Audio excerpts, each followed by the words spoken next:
Magic and magical people, the unnatural order is all around us. There are white witches, black witches, demons, vamps, werewolves, shapeshifters, ghosts. It's a protoplasmic party of creature features out there.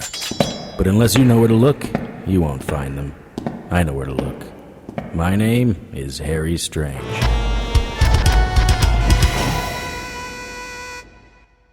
We're good. We are recording now. We are so good. Tony Sarrecchia and Sylvia Galan. Yes. Carmen Strega from Harry Strange is here with us tonight. We're going to do a interview. This is behind the scenes number 3. Hi, Sylvia. How's it going? Hey, Tony. Good. Good. How are you? Good. We are in the, we're in the final 4 episodes. Let's see. We are airing 113 is what should have been airing right now. Instead, they're hearing us. Right. So we're in the final 3 episodes. But it's better to hear us. It is better to hear us. They'll enjoy this, and then the suspense will build, and then next week they'll get to finally discover what happened to Harry. Yeah, it's the tension that builds. That's right, and that's what makes it all that much that fun, right? That's so we just finished 112, which was your episode, Carmen's episode, where she goes out, she kills some Nauf demons. Ooh. She's betrayed by the people that brought her out there. They were like, yeah, here, we're going to give you to the demons and get this ghost off our back. And so that was the Harry Light episode, which got a lot of positive feedback from the listeners. So Carmen is one of the favorite characters, and that speaks a lot to you. So Sylvia came. You are, I'm just trying to remember, I usually talk about like the order that we hired actors in, and you were, I want to say you were probably, Carmen was probably the last character that we decided on, and it was you and it was one other actress. And I was up against somebody else. You were up against. Oh wow, you guys can't see the look on her face. She was like, "Wait, I was made for this role." I'm way too humble for that. Yeah. And I think it ended up being. It came down to your line reads were both excellent. Your emphasis on the characters were both excellent. And then I think I talked to you on the phone, right? And I heard your voice, not the voice that you used for the role, but your actual voice. And I was like, "Oh, this is so Carmen. You're Carmen without having to do the voice." I remember that. Yes. I remember you telling me that. Yes, I was like, funny. Yeah, I was like, "Wow, this is the sound." Right. You sounded like what I imagined Carmen would sound like. It's funny though because I thought you wanted an accent when I had initially done it. So that's and I think I asked for one. I think in the audition notice that went out, I said specifically she has a New Jersey accent or a New York accent or wherever. Right. I think New Jersey is where she was from, and so you had a little bit more accent to your voice. Right. But the way you speak, but I didn't need it. You didn't need it, right? From New York, right? Because I remember we were talking about it, and we were talking about your schedule, which we weren't sure about yet. And it was the same thing with the other actress. It was a scheduling thing. And then as I spoke more to you, and I said, well, actually, I said, I kind of like this voice better than. Right. And you're like, really? Well, that's easy. I could do this voice all day long. Yeah. Although it was really weird because there was a character involved, I felt like I wanted to put on a different voice. Bring the mic up a little bit more. I wanted to put a different voice because it was a character. Right. Because it wasn't me, then that would be me, and then it wouldn't be so much fun because it's me. So have you often killed ghosts and demons? Is that what you're saying? Or well, in my mind, I have mostly demons. Mostly demons. Yeah. I think that. I think that the character was fantasy based enough that even though it was your voice, that's true. The character was still well set outside of. Right. Really I don't know. You may be down a little 5-point slaying demons every night. I'm not entirely sure. I do try. I do. So now you also one of the things I remember seeing your resume, your I guess it was your resume, fairly early on, and because it's interesting. I put out a call for all the actors and actresses, and basically what I said was I needed a voice. I just needed people to read lines. Right. But and I guess this must be like what they teach actors is I got a resume and a headshot from everyone. Yeah. And some people, all I got was a resume and a headshot. I didn't get a voice read. Huh. And I replied to those people. I said, "This is great. Yes, you're clearly you were made to be an actor, but I need to hear you. I don't need it's radio. I don't need to see what you are." So, but you sent everything, so that was good. You sent Right, everything, and I think, right. and I don't remember if you were a phone call or if you sent me an MP3. An or not. MP3, I sent an Yes. MP3. Yeah. But in looking at your background, now you've been in like, not that everyone hasn't done professional things, but you've actually done like stuff with some name actors. Right. Yeah. Tell us about I've done that. some stuff, not as much as I would have liked to and should have, I guess, by this time in my career. But everything is what it is. My big claim to fame, if you will, is doing a scene with Diane Keaton in Mad Money, Right. which was unbelievable. Unbelievable. Tell us about that. Okay, so I get this call to go to Shreveport, LA, right, in my email. So every time I get a call on my email, I get an audition. I usually reply yes, no matter what it is, because I'm going. That's what I do. That's what I'm going to do. Right. So and I'll make it happen.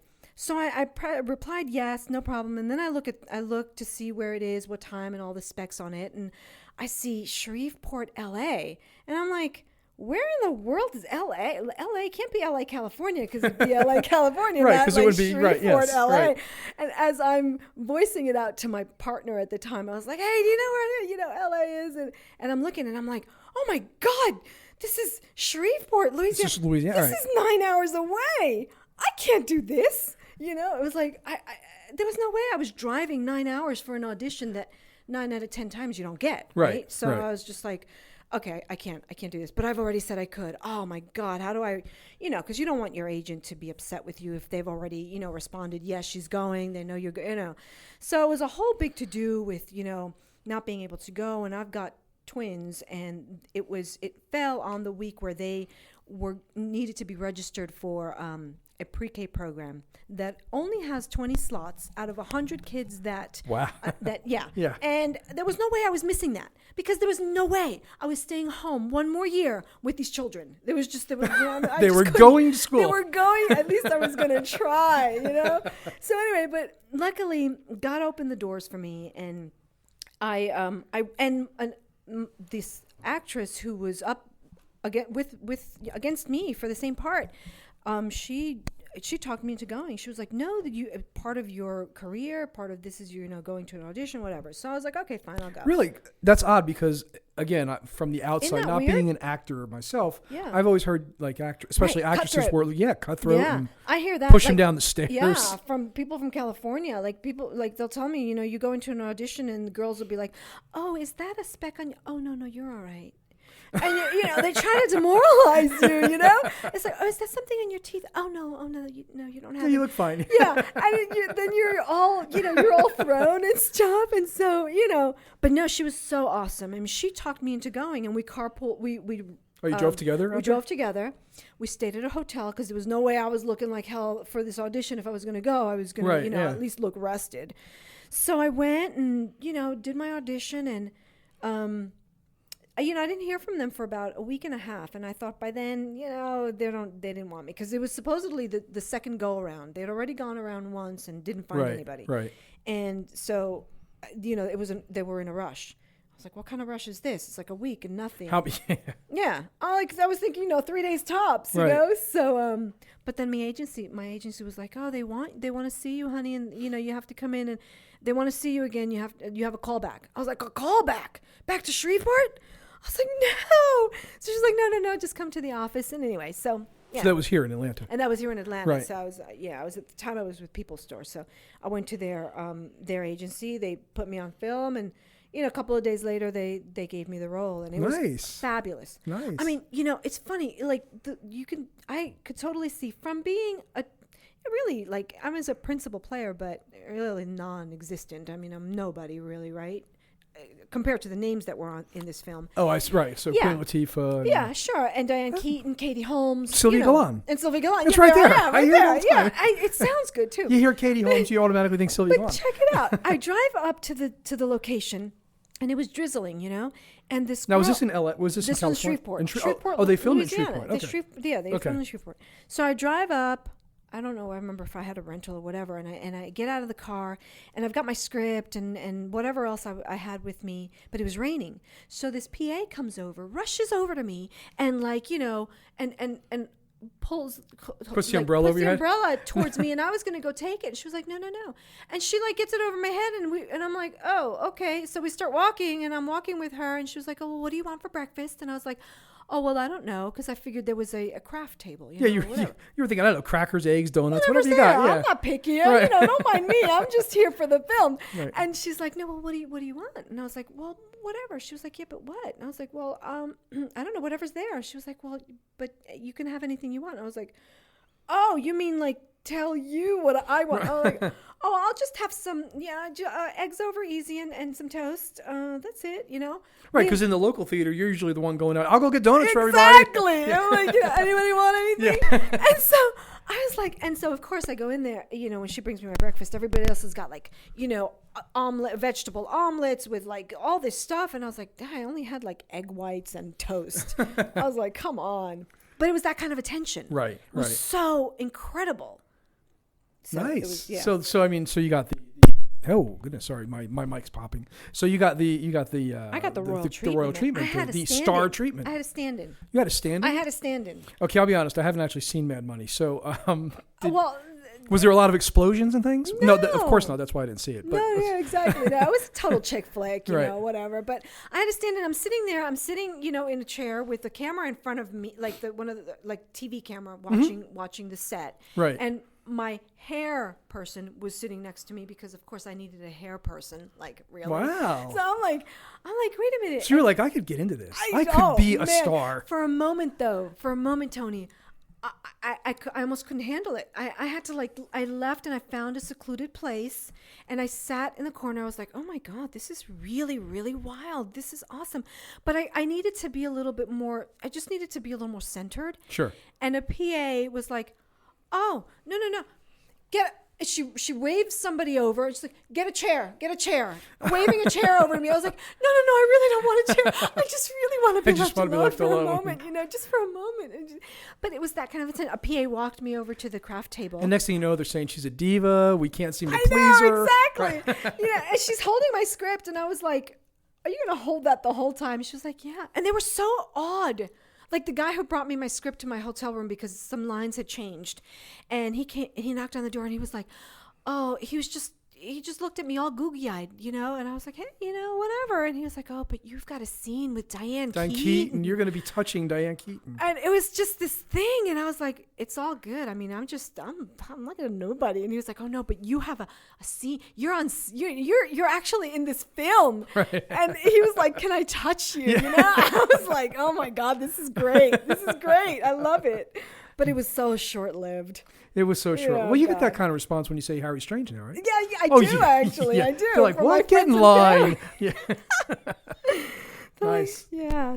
So that's pretty cool, though. But that's your claim to fame. That's my claim to fame. Which is fantastic because now we're all within one note of knowing Diane Keaton. Exactly. So do you guys swap Christmas cards or anything 6 now? degrees of separation. 6 degrees. Right? That's right. Yeah, that's it. That's it. Yeah. No. Actually, what I did was I told my wife because she I think she has seen Mad Money. Right.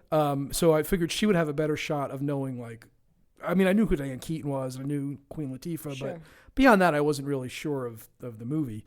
But I told her, I said, Sylvia Galan is in it. So she was in Mad Money. I said, and she was also one of the extras on Twilight. She got to meet Rob Pattinson.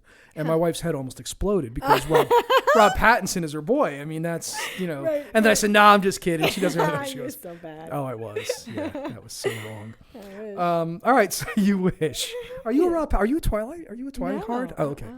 So then you also do a lot of local theater. You did. I just went to see you in my first ever all Spanish play, which was amusing because I don't speak Spanish. Right. But they actually had it superscript, I guess, because it was above the screen. Supertitles. Yeah. Which was it was a really cool experience. Tell us. Yeah, that was awesome. That was really great. I had such a wonderful experience with that. Well, I'd done a lot of theater, but I hadn't done a lot of theater here in Georgia because it's a really closed circuit. I mean, yeah. And additionally, there's a lot of time involved and not that much pay. Right. So, when I made the choice. There's the pay thing. Yeah, there's that pay thing. When I chose to get back into the industry, it was a choice of, film and TV or theater, and theater just didn't make sense because I wasn't going to be making any money. Right. So So have you done a lot other commercials and things here locally that we've seen? I've done a lot of stuff. I mean, I did a Verizon commercial about, I don't know, maybe several months ago. I've done several industrials for like Chick-fil-A and those are like the training films and things. Yeah, print jobs for like Coca-Cola. I mean, I've done some work. It's always so few and far between, though. I was saying that was my next question. So how active do you stay? Every couple of months I book something. Right now I've got a film called The Fat Boy Chronicles, which I play the mother. Which we're getting to that. Yes, and good segue. Yeah, and that one's making its rounds all over the place. I mean, they're going to be back at the Aurora Theater on Roswell in Alpharetta on May 29th. I'm not sure. That's this week, isn't it? Yeah, that's this weekend. I think it's a private screening. I'm not entirely sure. I thought I saw you publish something about a public screening. Maybe it's a public. I don't know if that was it, though. Oh, I think the June 9th, they're going to do a private, but the 29th is a public. Okay. So that's really getting a lot of play because it deals with bullying. Right. Which is a hot topic. Yeah, school bullying. So, I mean, they're all over the place. And who do you play the mom in that? I play the mom. Because we saw the, I guess it was on the local Fox affiliate. They were doing something when first, and we saw they did a scene, and I was like, look, that's Sylvia in the back there. So funny. I'm such a nerd, but it's so wonderful, like I feel like this way about Harry Strange is like it's just so great to be involved when a production just starts and it's like taking off, and it's just fabulous to be part of these things that are really, really great. I mean, I think Harry Strange is awesome. I'm like just awesome, and all the talent that's here is awesome, and I'm so blessed to be part of on the ground floor, along with the Fat Boy Chronicles. I mean, I didn't think it was going to go anywhere when I did it. You never do, you never know. Right, you're never sure if it's going to be. And actually, I mean, I consider myself, as the creator, just incredibly lucky with the staff, the team that has come together for Harry Strange. I mean, everyone. And we talked about this one of the other behind the scenes, or I think we did, and it got cut or something. But none of, I don't think that there was a bad casting decision. I think every actor, the role was almost written for those actors. Right. And as a writer, it's interesting because when I was writing it originally, I had no I mean, obviously they're your characters, so I didn't have any attachments though to them. I had no problem killing off a character and going, you know what, I just like this character, they're gone. Right. But now as we move into season 2, I've actually started associating the actors with the characters, and it's very difficult. Like Lilith ends up very badly at the end of season 1. Right. Which, I guess I shouldn't have said that because we haven't aired that episode yet. Anyway, don't listen to this, Lilith. Don't listen to this, Lilith. Pay no attention. But in season 2, like things are happening to her that are just. That had I not known the actress, had I not known Parissa, I wouldn't feel as bad as for some of the things that are happening to her. Right. Because I'm seeing Parissa now, these things happen to her, and you're going, oh, you don't want, this is just. But then I'm able to back off and go, well, it's just the way it is. Screw it. Now you're gonna, it's your creative process. So, I mean, But it is funny. But every actor that is here, first off, I'm incredibly surprised at. The talent that was willing to work for free basically for donuts and CDs, Right. I'm so happy about that, and the fact that everyone has said they're coming back for season 2, right? And they want to come back. And that was the thing. They don't want to get killed off. Yeah, don't kill me off, right? Come Yes, on, man. Yeah. Right, yeah, because I mentioned to a couple actors that what may happen in season 2, and some of them have not. Some of them are a little upset about it, you can tell. But I don't want somebody like reading the script and calling me at 3:00 in the morning going, "What are you kidding?" I like them. I don't want the other actors to like. If for example, your character dies, I want you to know ahead of time. But I don't want the other actors to know. I want I want you to get the phone calls at 3:00. Right. Sylvia, are you okay? Yeah, I just read. Did you see what happens? But I don't want you calling me at 3:00 in the morning going, "My agent is going to kill you." Right. And I'm not saying you're dying. I'm just saying that. I get you. No, but it's part of the business. I mean, sometimes things end. You're done. Right. That's cool. And look at like Clay Duggar. I mean, he died in every episode he was in. One of the remote actors. Right. He I think Casey died. I think in every episode she was in. Uh-huh. So I mean, we've had characters like that's all their character does is die. So right. It's interesting. So we talked about Fat Boy Chronicles. Okay, so this is such short notice. Sylvia was such a good sport because we Poor Bree is just swamped between school, and she's just not our episode 113. She's just having some difficulties with, so we're gonna wait for next weekend to get that out. So I sent Sylvia a text at about 7:00. Said, "Hey, you want to get together and do a behind the scenes before 10:00 Today? Before 10:00 tonight." So, and it was 7:00, a couple hours ago. So she said, "Sure, I'll come on up." So I did put a Facebook and Twitter thing out that just said, any questions for Sylvia? And obviously, I wasn't really expecting a lot because it was shorter notice Exactly. for them Not as well. because of my quality as an actor Right. or anything like that. But a couple of them, one of them brought up let's back up a second. Why did you? Oh, hello. Sorry, not Technical difficulties. Yeah, I'm not gonna be able to edit those out. So if you're listening with headsets, sorry, you're gonna be hearing the pops. What did you? So you saw a script, you saw the radio drama. Right. Not something you had done before. Right. So why the radio drama? What made you interested in doing radio drama? Well, as an actor, looking for work is a daily activity, right? Right. And you just have to do it. And I've actually kind of been bad about that. I mean, I have an agent, and I sort of, let the agent pretty much take the reins. But I don't know, I just got a wild hair, and I just wanted to do something, and I felt like, I should look for my own work, and I really have to make things happen and be proactive, and this call came up, and I don't really remember how I don't even remember. It's been quite a while. It's been about a year. It's about a year ago that I sent out the notices for season 1. Yeah, and so and of course I don't really retain more than just about 2 weeks or something. 2 or 3 weeks, and then it's gone. At a time, and it's gone because it's just. So when I say to you, the episode do you even remember these episodes? Sometimes I really don't. And it's funny because I mean it's and as you know, Tony, I was going through a really, really, really, really stressful time in my life at the time. You are. And so, when I've told you this before, is that, while I was here, I wasn't fully here some of the time, and I really feel like my performance lacked because of it, and I think that I could have had so much more fun and I could have brought a lot more to the table. I feel, for me, even if it didn't sound that way, but for me internally, as an actor, you always want to do better, and how can you tweak this and tweak that, and really get into character and study the character. But my life was just so upside down that I couldn't see straight. I mean, that I even got here was like close to a miracle, it was like, oh wow, so sometimes when you do mention stuff, I'm like, really, that happened? Wait, I saved the world? Did that happen?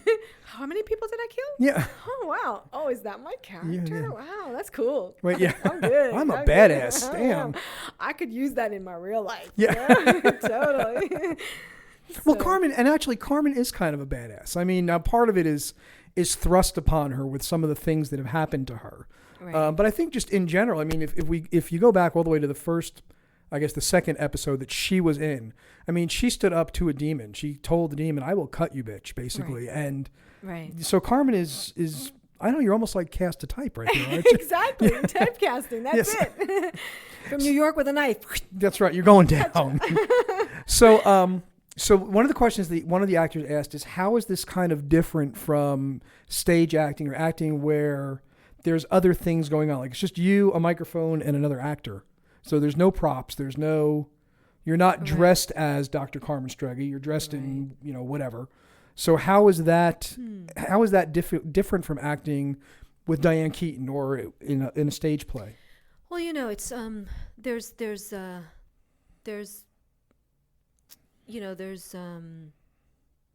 how could I say, there's good and bad to it, where you don't really have to worry too much about what you look like, and you can really like internalize the character without caring so much about what you look like and how you're dressed. And so it all there was no hair lady following you around on set. There's no hair lady, and there's no, oh my God, like, how do I look? And am I thin enough? Am I heavy enough? Am I fit enough? Am I, so really it's almost more freeing, because it's all you and how you internalize your character. Which is why, like I said before, I wish that I had been able to do more, because I think it would have been a lot stronger, and you're not even really with the other actor while you're looking at this microphone who's not really looking back at you. That's correct, right? Yeah, giving you right. any judgment or giving you anything.